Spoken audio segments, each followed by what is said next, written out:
అచ్చని నేను తాతవు నీవు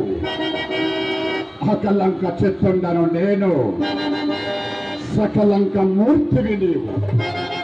నీ శక్తికరమైనదో నా భక్తికరమైనదో విఘడియలో విఫలీకరించదు విశాల భావమెరిగిన నిన్ను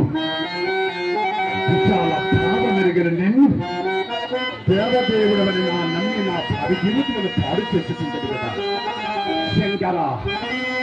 ఇంక నీవెక్కడ కేవలం నిన్ను మాత్రమే శంకర శంకర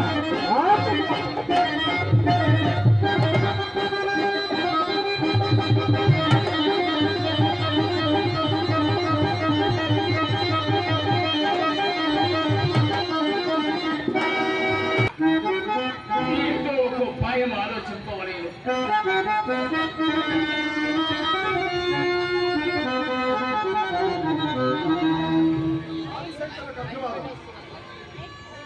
శంకర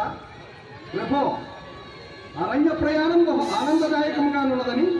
నా మనమును గుంజుకు తోచుచున్నా నారద నిరంతరము నా నామం ఉచ్చరించు నీకు కూడా నా స్థితి వినోదకరమైనదా నాకు వినోదమా నారాయణ నారాయణ మితిలేని వరమలిచ్చి భస్మాసురుని మతిలేని వానిగా నొనచ్చని మానవ పుష్పంలో మేము వచ్చింది మీ సముఖమునికే వచ్చి ఉండ మీరు నిలుపురేమి భస్మాసురుని బాధ భరించలేక భయ సంభ్రమాశ్చర్యములతో బాధపడకుండా భయమా అభయమిచ్చిన వారిని ఆశీర్వదింపక భయపడుతున్నావా పాలనేత